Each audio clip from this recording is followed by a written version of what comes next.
오늘 증거할 말씀은 갈라디아서 3장 24절 말씀입니다.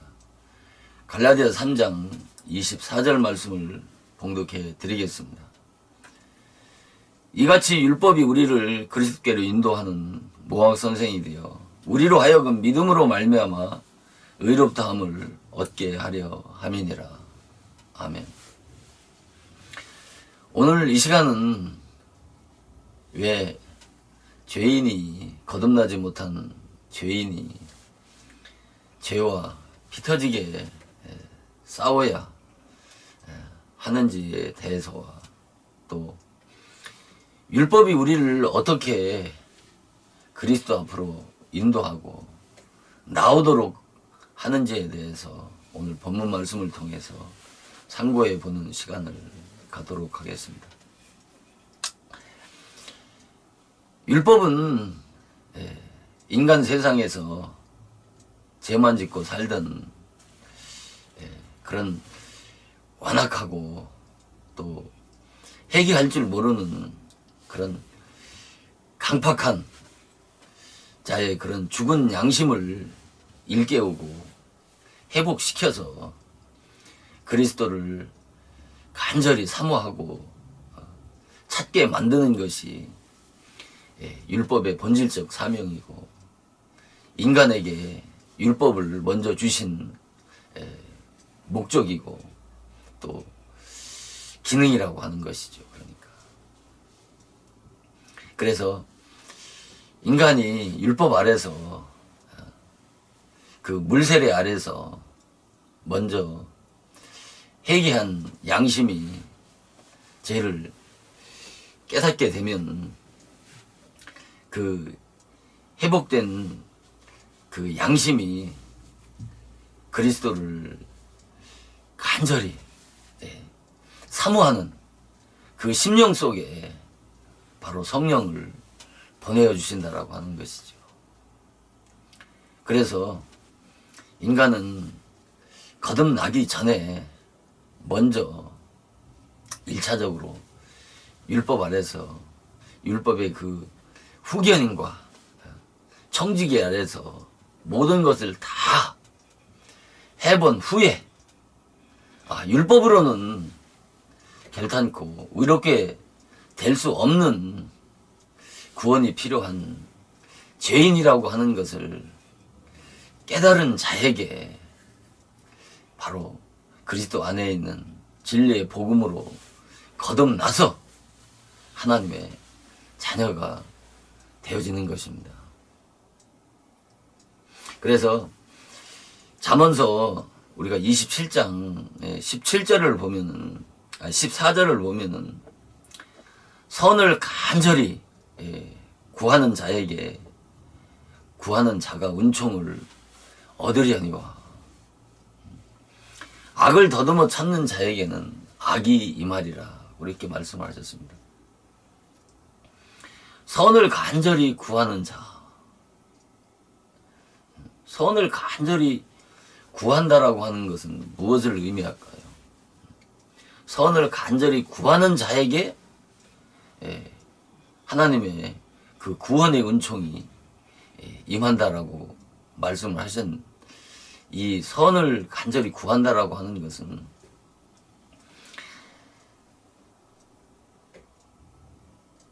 선하고 의롭게 살아보려고 율법 아래서 애쓰고 힘쓰는 것을 선을 구한다라고 그렇게 말씀을 하는 겁니다.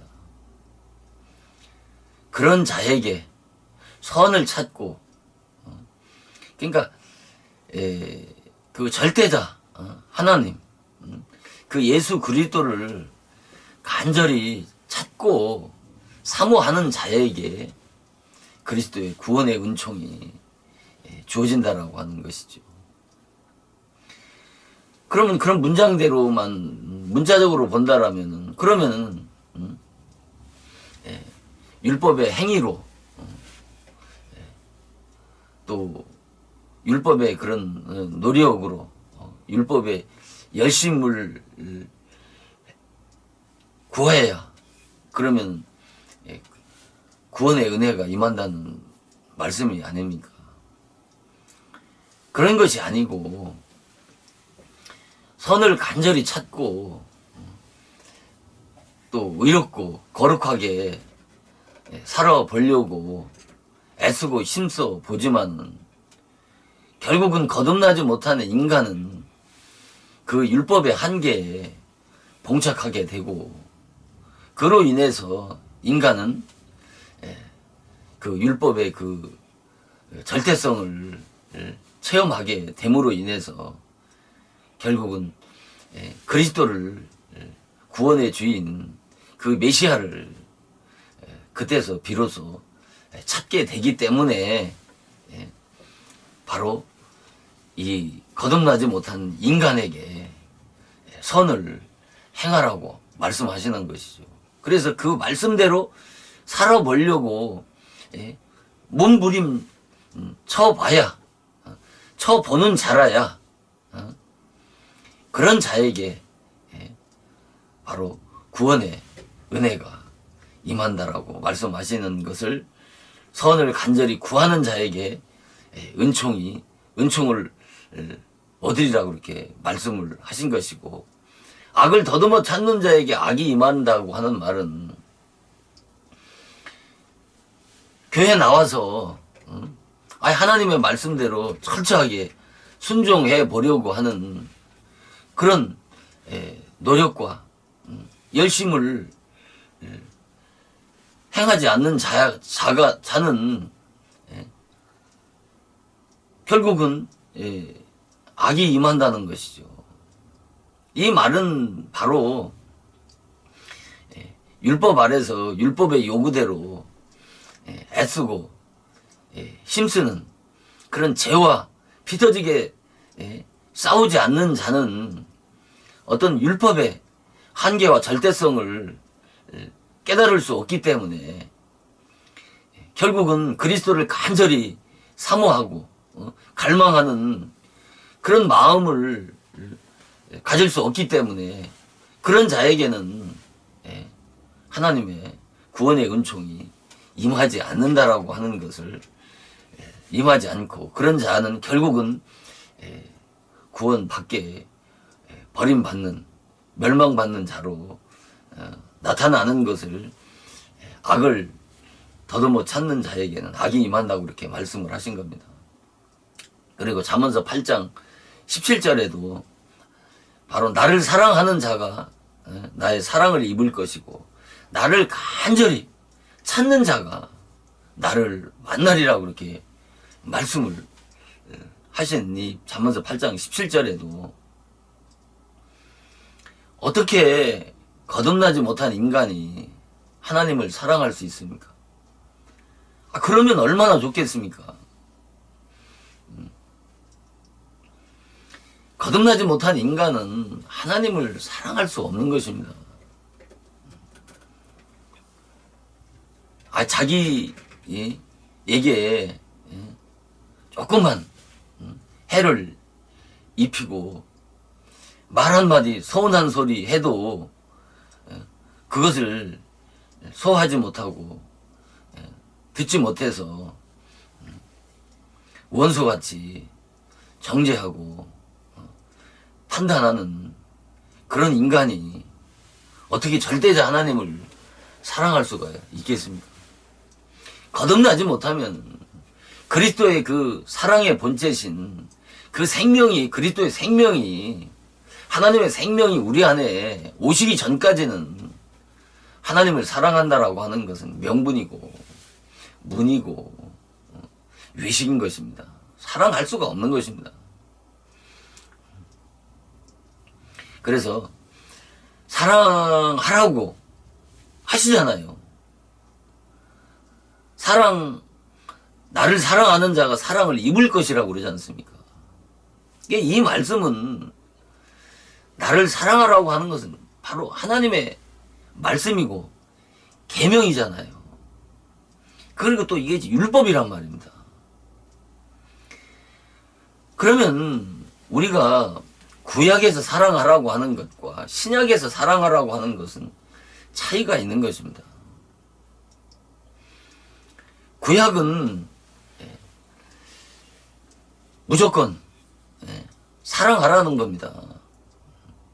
그러나 신약에서 사랑하라고 하는 것은 그 사랑할 수 있는 그 은혜를 주시고 능력을 베풀어 주신 다음에 사랑하라고 하는 것이죠. 그래서 율법 아래에 있는 자가, 거듭나지 못한 자가 사랑 운운하는 것은 전부 다 거짓이고 위선인 것입니다.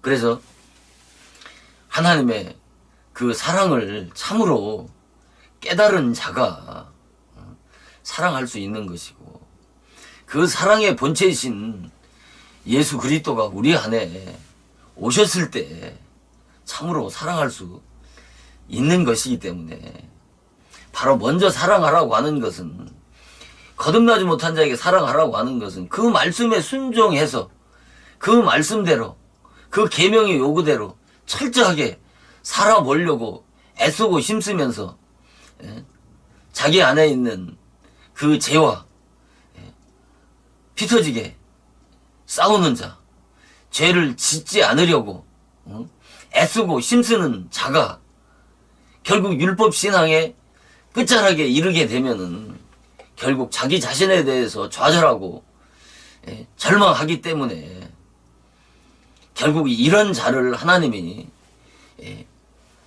구원하시겠다라고 말씀하시는 겁니다.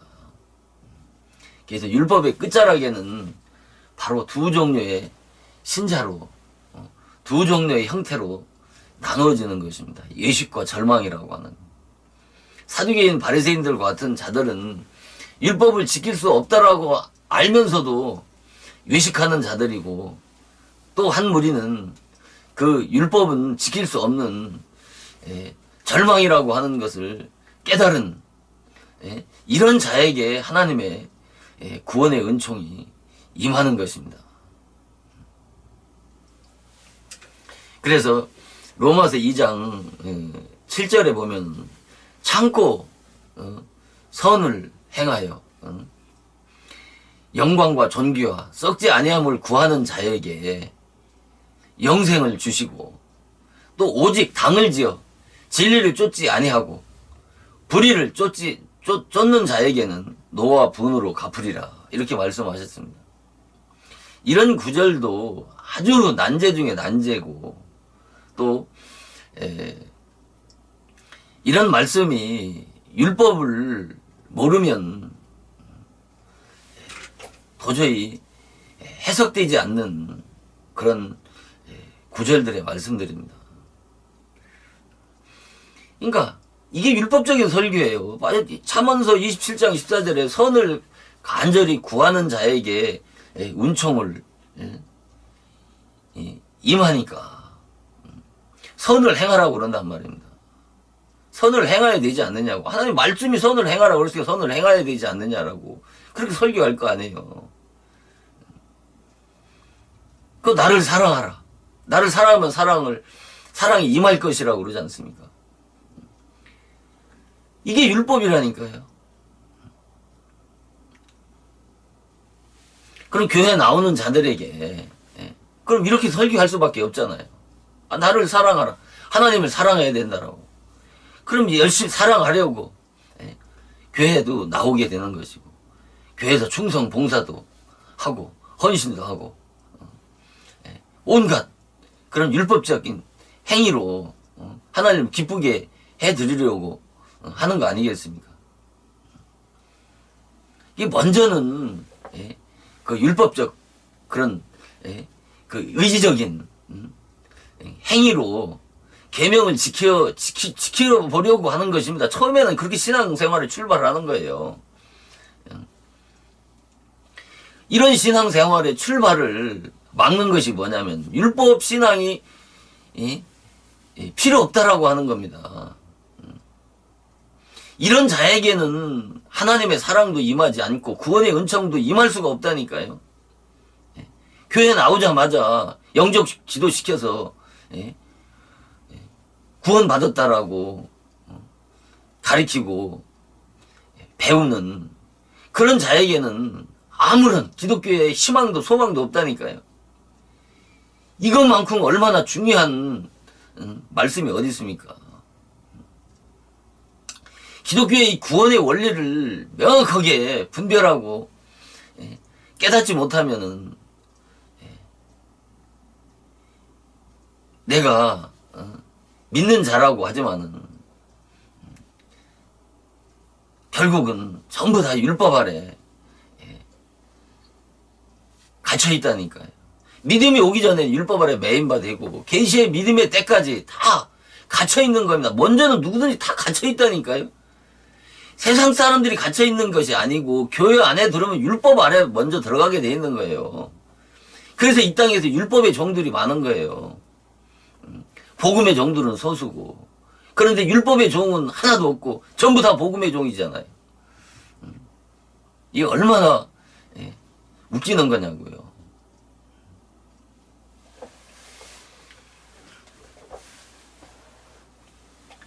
그래서 참고 선을 행하여 영광과 존귀와 썩지 아니함을 구하는 자에게 영생을 주신다라고 하는 것은 내가 율법신앙 아래서 모든 것을 싸울 일이 있어도 참으려고 노력하고 또 선을 또 행하려고 하고 또 하나님의 영광과 그 존귀를 위해서 내가 죄 짓지 않으려고 그렇게 애쓰고 수고를 해야 된다니까요. 그래서 영광과 존귀와 썩지 아니함을 구해야 되는, 그러니까 영원한 생명을 구해야 되는 것이죠. 그것이 무엇으로부터 출발해요? 율법 신앙에서부터 출발을 한다니까요. 그런데 이 중요한 율법 신앙을 딱 잘라버리고 믿음으로부터 출발해 버리잖아요. 이것은 뭐와 같으냐면은 초등학교, 중학교, 고등학교를 정상적인 과정을 거치지 않고 서울대를 들어가려고 하는 것과 똑같은 원리라니까요. 덧셈 뺄셈도 모르는 인간에게 미적분을 가리키고 방정식을 가리키고 함수를 가리키봐요. 이해가 가나? 덧셈 뺄셈도 모르는 수학에 기초도 없는 사람에게 그런 고등수학을 어떻게 가리키냐고요. 세상의 모든 원리가 다 그렇다니까요. 그래서 그 유명한 교육학자가 한 유명한 말이 뭐냐면 나쁜 사람의 도덕이 바로 잡지 않은 채 그 나쁜 사람의 지성에 교육하는 것은 미치광이 손에 칼을 들려주는 것과 똑같단 말입니다.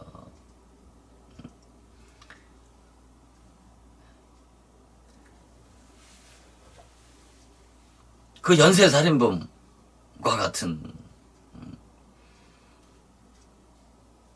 자들에게 복음을 틀려준다고 생각해 보세요. 그럼 어떻게 하겠어요? 그것을 악용한다니까요. 종교를 악용하는 자들이 얼마나 많냐고요. 그 누구예요, 이거? 대도라고 하는 사람. 그 순복음교회에서 간증하고 사람이 종교에 기유했다고 해가지고 간증하고 돌아다니잖아요. 그러면서 뒤로는 도둑질하고. 이거 웃기는 짓이라니까요. 인간이 그렇게 쉽게 변화되어질 것 같으면은요, 변화되지 않을 인간이 없다니까요. 인간이 얼마나 못돼먹고 악하고 자기중심적이고 그 이기적인 인간의 그 본성, 그 본질을 깨닫지 못한 복음은 울리는 괭과리 소리나는 굴이라니까요.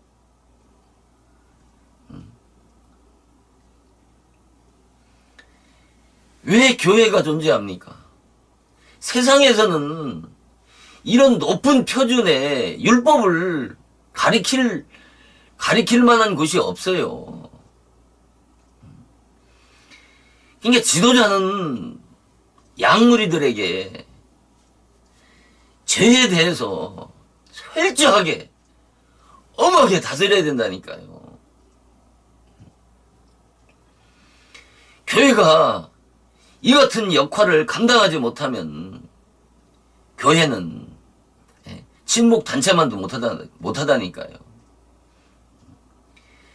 교회라고 하는 것은 죽으러 나오는 것이지 육신적인 의로나 해주고 의로나 받으려고 나오는 것이 아니라니까요.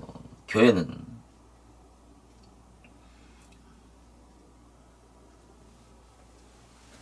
그게 교회의 본질적인 사명이 아니라니까요. 그래서 지도자가 양이 죄를 지면은 그것을 포용하고 용서한다라고 하면서 사랑이 엄청나게 많은 것 같이 우리 목사님은 사랑이 많다고. 우리 목사님 참 좋으신 분이라고. 이것이 싹군이고 거짓 선지자고 이것이 음녀라니까요.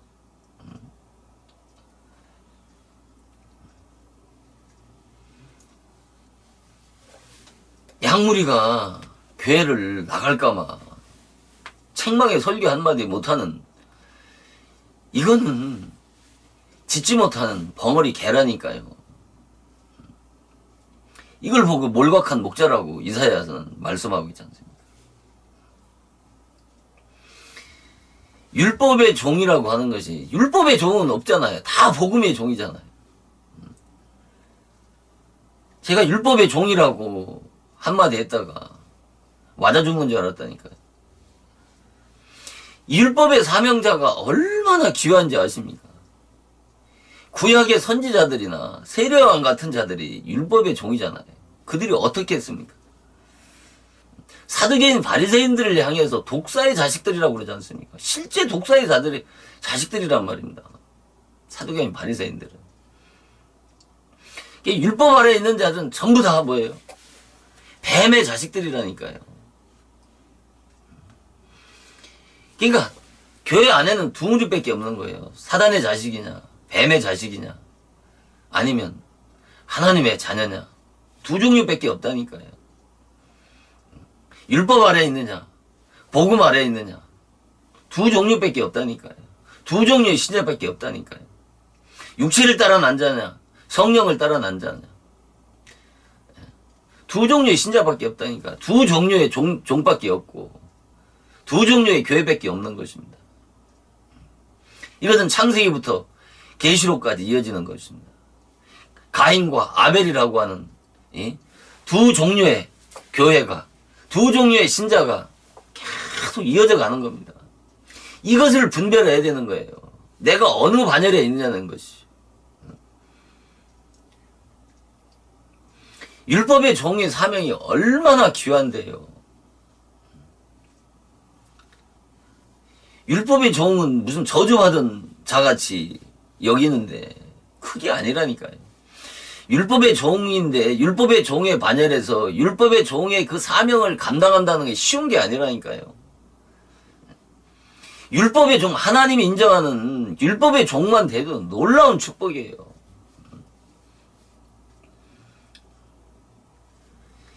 율법의 종의 사명자가 있어야 된다니까요. 그래야지 복음의 종의 사명자가 필요한 것입니다.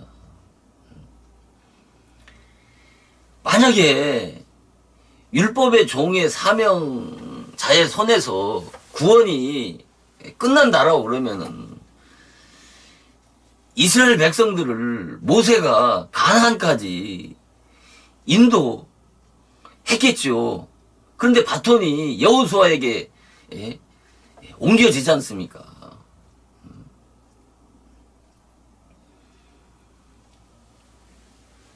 율법 신앙의 사명이 있고 복음 신앙의 사명이 있는 겁니다.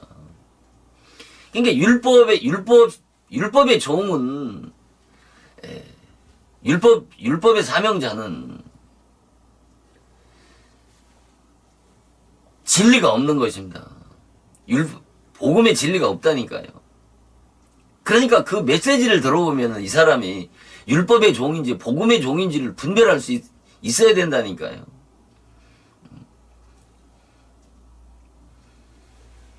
왜 그러냐면은 율법의 종은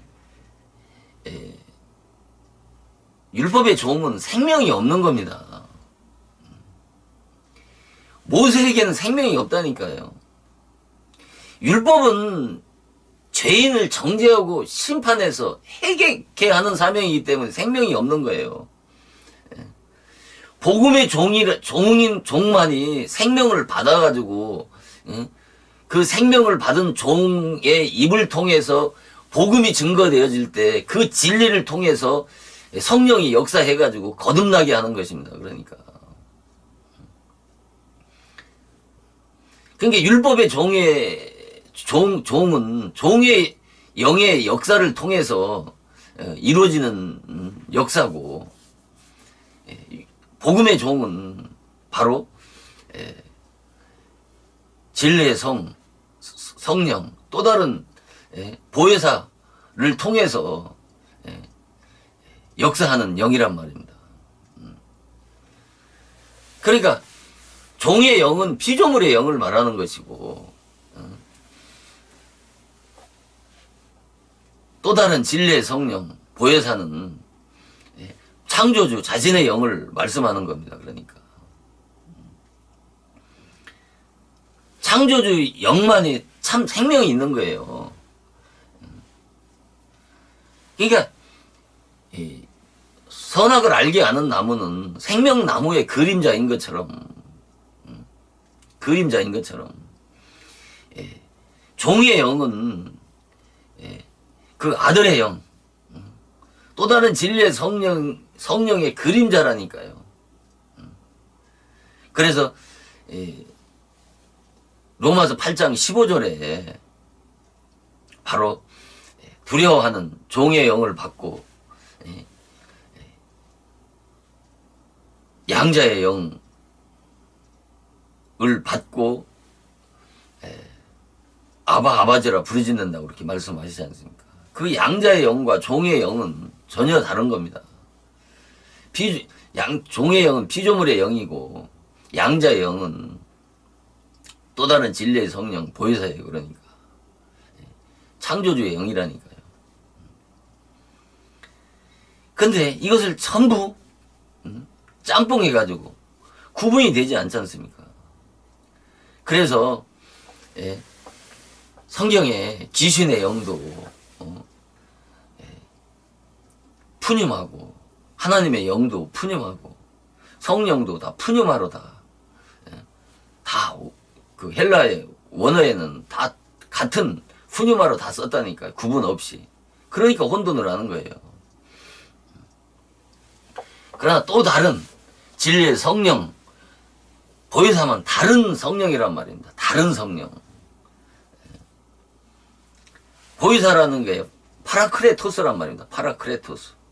이 파라크레토스라고 하는 단어는 우리가 너무 잘 알잖아요. 의로 자라는 뜻이고, 돕는 자라는 뜻이고, 변호사라는 뜻입니다. 변호사가 왜 필요합니까? 왜 돕는 자가 필요합니까? 왜 의로자가 필요합니까? 율법 아래서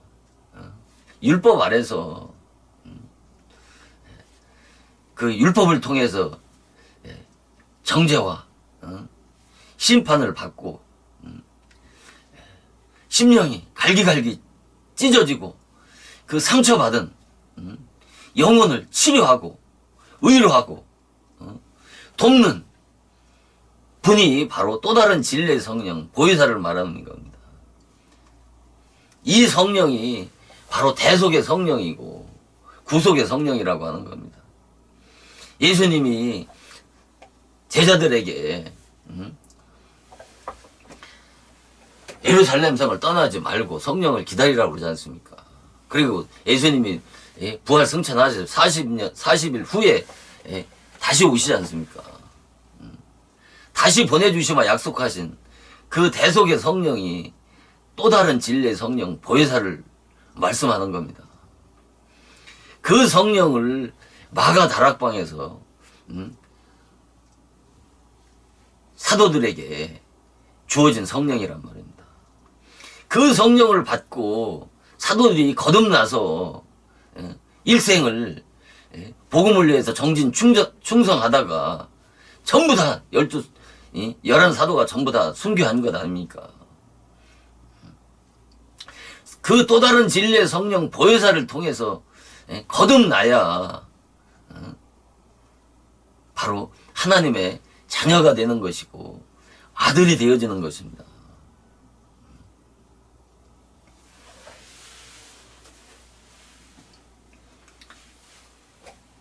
그래서 여기 참고 선을 행하여 영광과 존귀와 썩지 아니함을 구하는 자에게 영생을 주시고, 그러니까 이 말은 율법 아래서 율법의 요구대로 살아보려고 율법의 모든 노력과 수고를 해보았지만은 그 율법 아래서 한 그 모든 열심과 수고가 결국은 헛되다라고 하는 것을, 그 율법신앙의 한계를 깨닫게 되면 결국은 율법의 결국은 죽을 수밖에 없는 죄인이라고 하는 것을 드러나서 죄인이라고 고백하는 자에게, 그에게 영생의 선물을 부어주신다라고 하는 말씀을 바로 참고 선을 행하여 영광과 존귀와 썩지 아니함을 구하는 자에게 영생을 주신다라고 말씀하신 것이고, 오직 당을 지어서 진리를 쫓지 아니하고 불의를 쫓는 자에게는 노와 분으로 갚는다는 것이죠. 그러니까 예수를 믿는다고 하면서 제멋대로 구원받지도 못하고 생명도 없으면서 생명 있는 채 하면서 구원받았다고 하면서 율법과는 상관없다라고 하면서 제멋대로 사는 그런 자들에게는 결국은 멸망뿐이라, 멸망받는 노와 분으로 갚는다는 거, 이런 자에게는 영생이 주어지지 않는다는 거예요. 그 미래사적으로 나중에 그 영혼이 멸망받는 둘째 사망의 해를 받는다는 말씀이 아니고 결국은 그렇게 되죠. 그러니까 현재, 여기서는 현재 내가 육신이 살아있는 동안 그 구원의 생명을 받을 수가 없다는 거예요. 내가 이 땅에서 구원을 받아야 내세에 가서 하나님의 나라에 들어갈 수 있는 거 아니겠습니까? 구원은 다 현재지 미래사적으로 말씀하신 거 아니란 말입니다.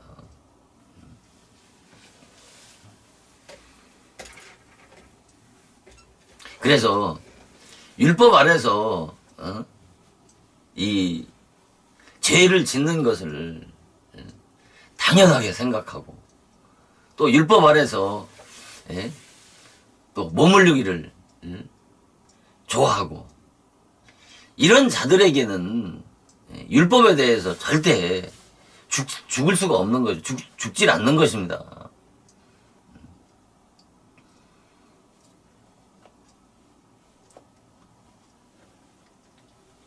그 다니엘의 세 친구처럼 다니엘의 세 친구들이 그 우상 앞에 절하지 않기 위해서 결국은 그 풀루폰에 들어가지 않습니까? 그러니까 우상에게 절하지 않은 것은 바로 뭐와 같으냐면 죄에 굴복하지 않겠다고 하는 거예요. 그러니까 죄와 휘터지게 싸우는 자라야 영생이 임하고 구원의 은총이 임하는 것입니다. 죄와 싸운다라고 하는 거. 죄와 싸우면은 이 율법의 행위라고 가르친다니까요. 이게 얼마나 기가 막히는 일이에요. 구원받은 자도 동일하게 죄와 피 터지게 싸워야 되는 겁니다. 더 피 터지게 싸워야 된다니까요. 믿지 않는 자나 믿는 자나, 아니 아직 구원 안에 들어오지 못한 자나 구원 안에 들어와 있는 자나 이 죄를 하나님보다 더 무서워해야 된다니까요. 은혜라고 하는 이름으로 죄를 짓는 그것은 방종이고, 그것은 하나님의 얼굴에 똥칠하는 겁니다. 그거보다 더 나쁘다니까요.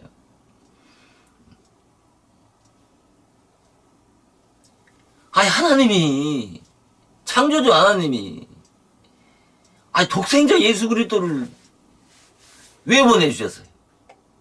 죄에서 구원하러 보내주셨지 않습니까? 그런데 그 죄를 져요? 죄를 짓는 것을 당연하게 생각하고, 죄 가운데 머무르는 것을 당연하게 생각하는, 그런 인간을 어떻게 하나님의 자녀라고 할 수 있느냐 말입니까? 하나님이 그러면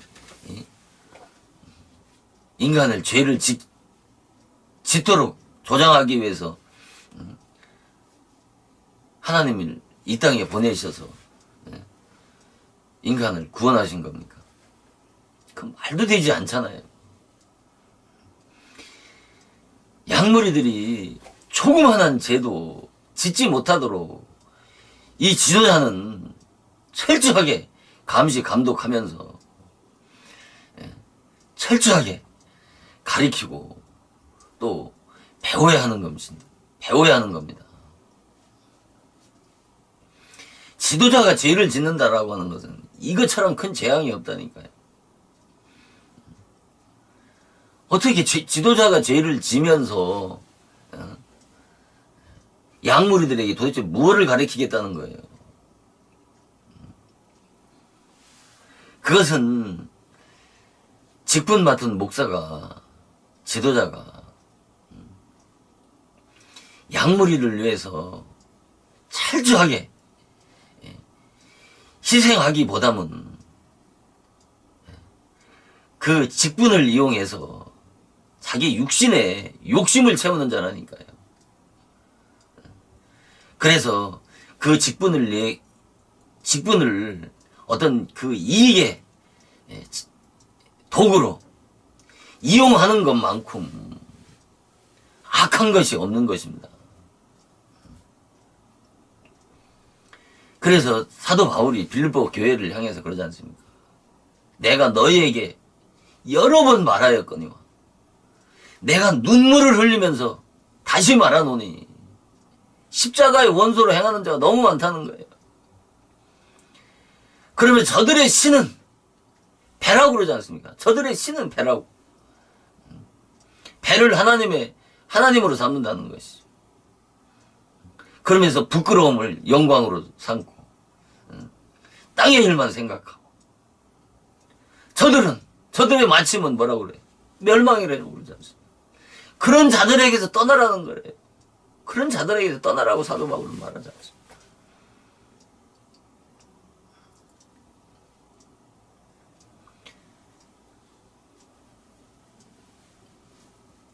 한국 기독교가 2000년 동안, 아니 100년 넘는 세월 동안 한국 교회가 양적으로 얼마나 많이 팽창했습니까? 그러면서 세를 자랑하지 않습니까? 그렇지만은 질적으로는 한국 교회는 점점 작아져 가고 있는 사실을 누구나가 깨달을 수 있지 않습니까? 그래서 교회 안팎으로 들려오는 이런저런 소리를 들을 때마다 얼마나 섬뜩하지 않습니까? 또 화도 나지 않습니까? 화가 나지 않습니까? 정말 참 지도자라면 현실 기독교계를 바라보면서 눈물을 흘리지 아니할 수 없고 탄식하지 아니할 수 없는 것입니다.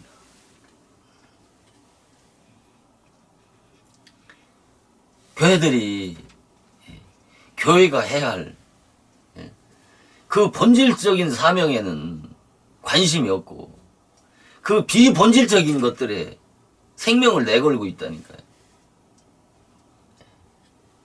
그것이 무엇인지를 분별할 수 있어야 된다니까요. 교회가 그런 외적인 것에 휘둘려서 미쳐 돌아갈 때가 아니라니까요, 지금은.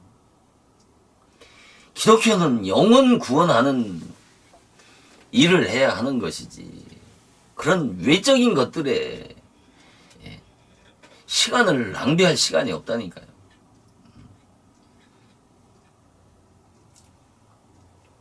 그런저런 일들을 지적하면 또 온갖 비방을 하기 때문에 각자 자신들이 기독교의 본질적인 일이 무엇이고 비본질이 무엇인가를 구분해야 된다라고 하는 것이죠. 그래서 다니엘의 세 친구들이 그 우상 앞에 절하지 않지 않습니까? 성경에서 말하는 이 우상이라고 하는 것은 아주 범위가 넓은 겁니다. 그 우상이라고 하는 것이 무슨 절간에 만들어 놓는 그런 것을 보고 우상이라고 말씀하지 않는다니까요. 그것은 육적이고 율법적인 해석이고, 우상이라고 하는 것은 포괄적인 겁니다. 생명 없는 것이 우상이고, 또 하박국서 3장 18절인가요? 보면은 우상은 거짓 스승이 우상이라고 말씀하고 있지 않습니까? 그래서 우상의 제물은 그 거짓 스승의 입에서 나오는 소리가, 그 말씀이, 그게 우상이라니까요. 그 우상의 제물을 먹는 자들은 전부 다 멸망하는 겁니다. 그래서 계시록 13장에 보면은 두 짐승이 나오지 않습니까? 그 땅에서 올라오는 짐승이 땅에 있는 자들을 미혹해서 그 우상에게 절하게 하지 않습니까?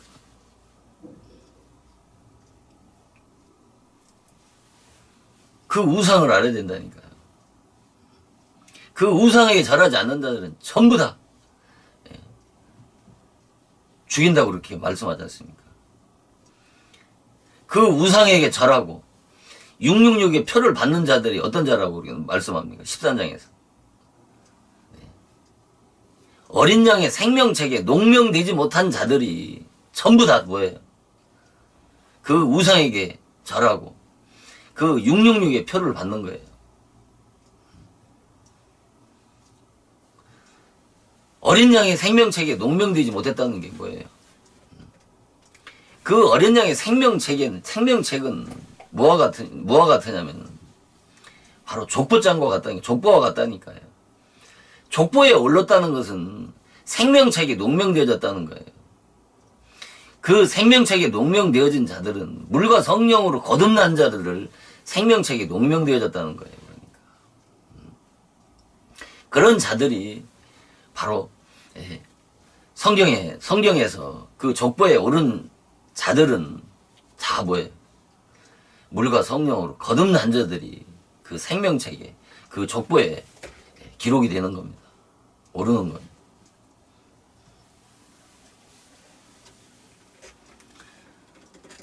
그래서 인간은, 육신은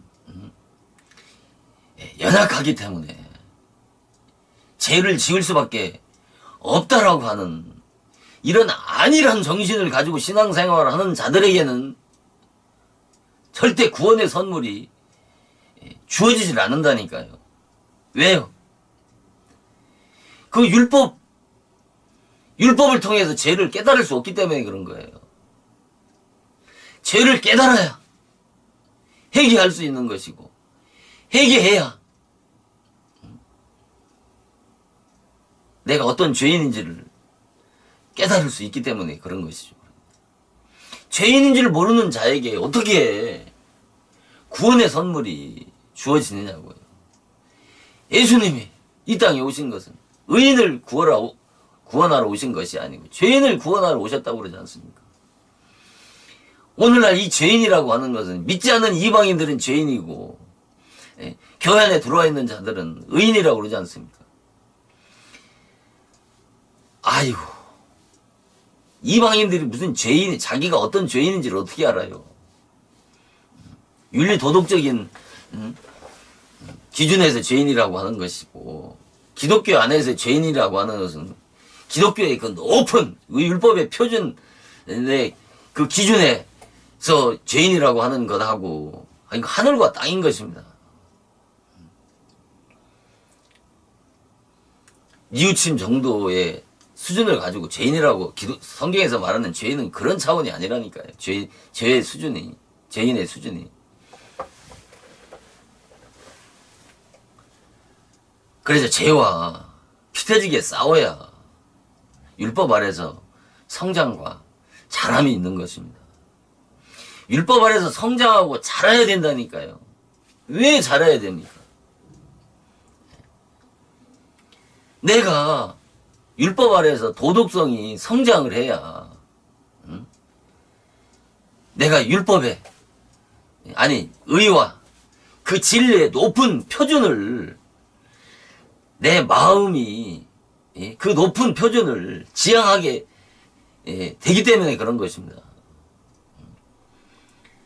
그 높은 표준에 이르게 되면, 깨닫게 되면 인간은 본능적으로 정상적인 신앙을 하는 자는 그 높은 표준을 지켜보려고, 지켜서 거룩하고 의롭게 살아보려고 애쓰고, 힘쓸 거 아닙니까? 그런 자가, 처음은 잘 실천되지 않지만은, 그러나, 이 마음의 이 도덕적인 기준이 높아지게 되면은, 바로, 그, 복음을 수용할 수 있는 그런 준비가 되어지는 것입니다. 이런 자를 바로 율법 아래서 성장하고 자랐다는 거예요. 그러니까 율법 아래서 성장하고 자랐다라고 하는 것은 내가 얼마나 구원이 필요한 그 비참한 죄인인가를 깨달은 자를 말하는 겁니다. 그러니까 그래야 그 율법 신앙에 대한 회의와 의문을 갖게 되는 거예요.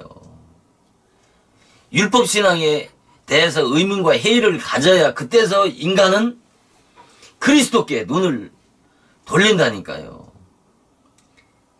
율법 신앙의 그 한계와 그 절대성이 깨어지지 않으면 절대 그런 자에게는 복음은 울리는 괭과리요 소리나는 구리가 될 뿐이라니까요. 그래서 율법 아래서 그 복음의 영광을 간절하게 갈망하는 목마름이 있어야 바로 시원한 생수를 찾게 되는 것입니다.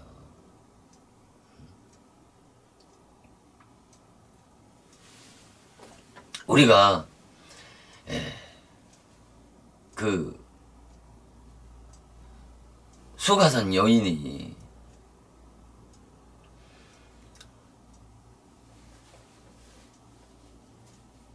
그가 야곱의 우물물을 먹고 거기서 만족했더라면 수가성 여인은 예수를 만날 수가 없었습니다.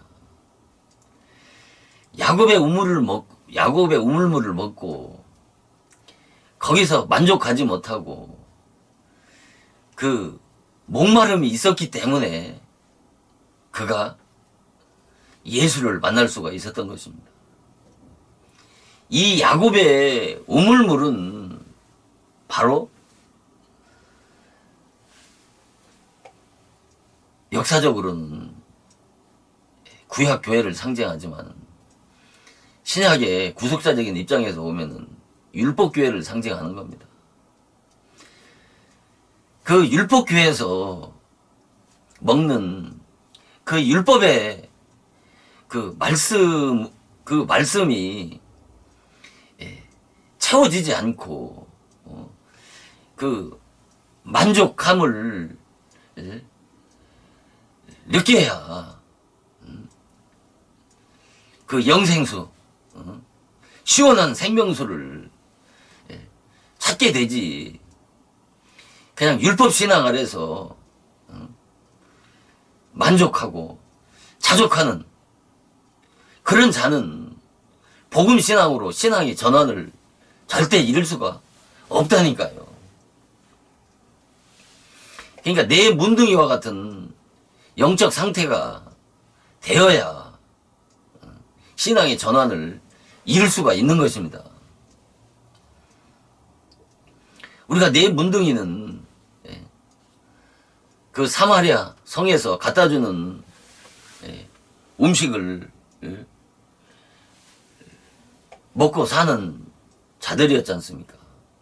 그런데 아람 군대에게 사마리아 성이 포위되니까 이 문둥이들은 성 밖에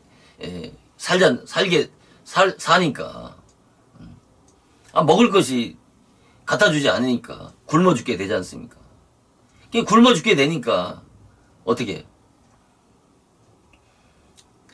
이왕 여기서 죽느니 아람 군대에 가서 항복하고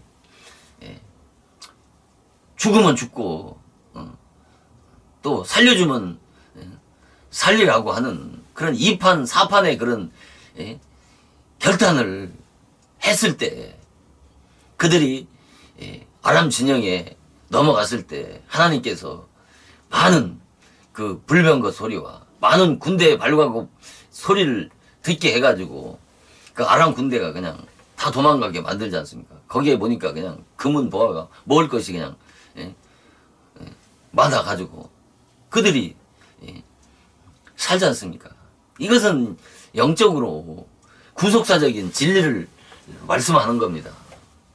내 문둥이와 같은 율법신앙 아래서 내 문둥이와 같은 영적 상태가 되어야 어떻게 해요? 구원을 받을 수가 있는 겁니다. 그래서 레위기 13장에 보면은 이 대제사장이 하는 가장 중요한 사명이 뭐냐면 바로 문둥병을 진단하고 치료하는 겁니다. 대제사장이 하는 일이. 그 제사장이 뭐예요? 문둥병을 발끝에서 머리끝까지 다 번졌을 때 그때서 비로소 정하다라고 그러지 않습니까? 아이고 육신적으로 생각하면 도저히 이해가 되지 않지 않습니까? 어떻게 문둥병이 발끝에서 머리끝까지 다 번져야 넌 깨끗하다고 선언하냔 말입니다.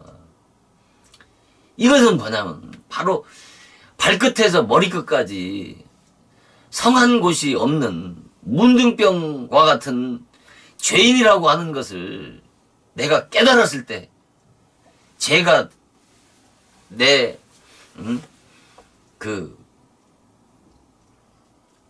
내가 온전한 죄인이라고 깨달은 거하고 그래도 내가 좀 쓸만하다라고 율법으로 좀 그래도 괜찮은 인간이라고 깨달은 자하고 그 차이가 얼마나 있습니까? 그러니까 내가 하나님 앞에 이 의라고 하는 것은 티끌 먼지만큼도 없고 발끝에서 머리끝까지 문둥병이 걸린 그런 죄인이라고 깨달은 자에게 구원의 은총이 임하는 것이라는 말씀이에요. 그러니까 그런 자가 구원을 받는다는 말입니다. 그러니까 그래서 다 이 누구야 모세도 우물가에서 누구를 만납니까? 그 모세 아내 시포라를 우물가에서 만나지 않습니까? 야곱도 라헬을 우물가에서 만나지 않습니까? 또 아브라함이 보낸 그 종이 리브가를 이삭의 아내 리브가를 어디서 만납니까? 우물가에서 만나지 않습니까?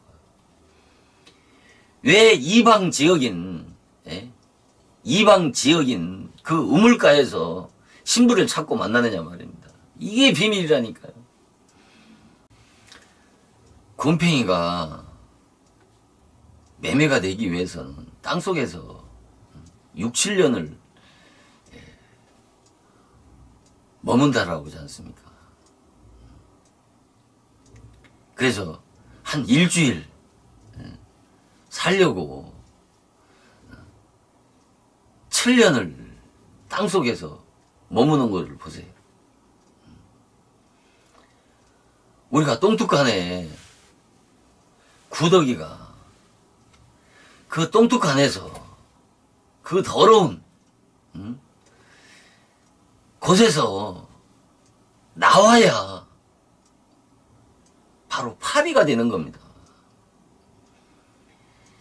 올라오다 떨어지고 올라오다 떨어지고 그 더러운 곳에서 올라오다 떨어지고 올라오다 떨어지고 그래야 그 더러운 똥뚝간에서 올라와야 파리가 되는 겁니다. 그 징그러운 유충들이 그 오물오물 그 늪에서 오물오물 대던 그 징그러운 유충들이 그 송충이 얼마나 징그럽습니까? 그 누에도 보세요. 얼마나 징그럽습니까? 그 유충에서 성충의 과정을 통과해야 바로 아름다운 나비가 되지 않습니까? 그 유충에 있을 때하고 그 징그러운 유충에 있을 때하고 그 유충에서 성충이 돼서 새로운 몸으로 변화되어졌을 때 그 하늘을 그 아름다운 모습으로 나르는 것을 보세요. 이게 그런 아무것도 아닌 것 같지만 이 자연의 그 원리가 그 영적인 그 원리를 보여주시는 겁니다. 이게 인간들에게 강팍하고 그 완악한 그런 죄인들에게 그런 자연의 그 원리와 이치를 들어서 그 영적 세계를 모형과 그림자로 깨달으라고 보여주시는 것입니다. 그러니까 그래서 이처럼 왜 죄와 그렇게 피 터지게 싸워야 하고 왜 율법이 우리를 그리스도께로 인도하는 몽황선생이라고 말씀했냐 말입니다. 몽황선생이라고 하는 건 몽자는 어릴 몽자예요. 어린아이 선생이란 말입니다. 불갑을 누구든지 이 율법 신앙 아래 종로로 타지 않는 사람은 단 한 사람도 없다니까요.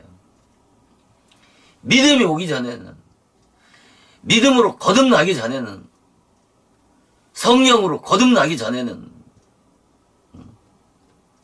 율법 아래 다 갇혀있단 말이에요. 매인바 되고 계시의 믿음의 때까지 계시의 믿음 하나님의 주시는 믿음으로 그 하나님이 주시는 믿음이 올 때까지 다 율법 아래 전부 다 매여 있는 거란 말입니다. 누구든지. 그래서 갈라디아 4장 1, 2절에 유업을 이길 자가 모든 것의 주인이나 어렸을 동안에는 거듭나기 전까지는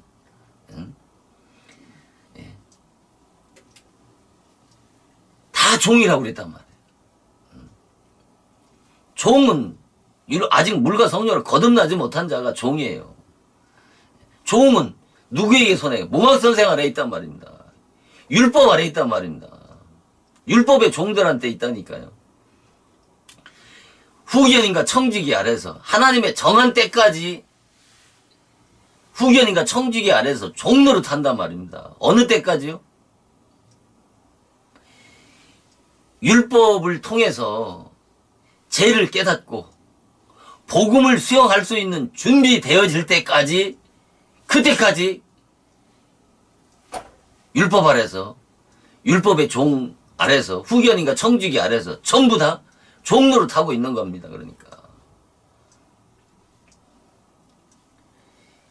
왜? 첫 아담의 자손으로 태어난 자들은 땅에 속한 육신의 사람들이기 때문에 거룩한 하나님이, 사랑의 하나님이 그들을 다스릴 수 없는 것입니다. 그래서 율법은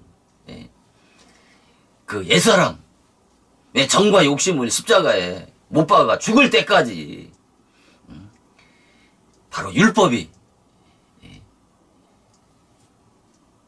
불가물 왕노릇하는 겁니다. 아무리 신약시대라고 해도 그 옛 구습을 쫓는 이런 세속적인 신자들, 목사나 장로나 권사라고 해도, 집사라고 해도 그들은 아직도 율법 아래 있는 것입니다.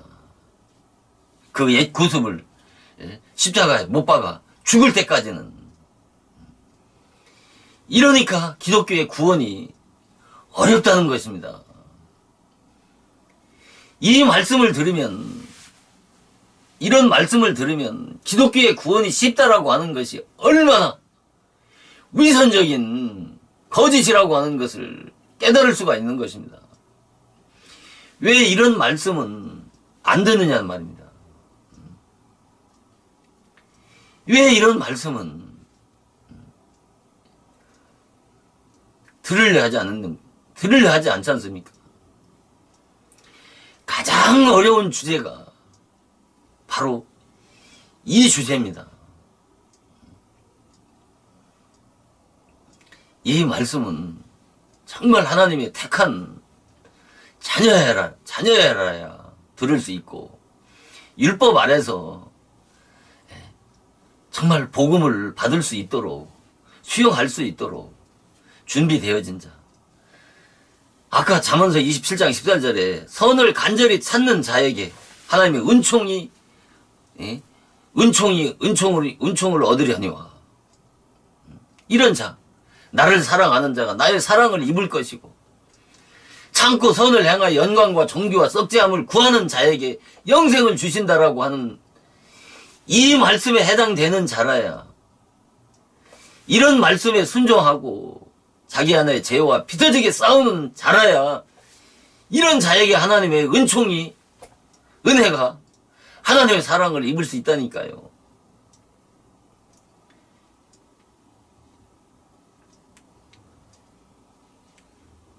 이것은 율법이 아닌 것입니다. 이거야말로 정말 복음이고 진리라니까요. 예수 믿어야 구원을 받는다라고 하는 것만, 이것이 복음이 아니고, 무엇이 거짓이라고 하는 것을 명확하게 말씀을 통해서 밝히는 것이, 그게 복음의 종이 해야 될 사명이라니까요.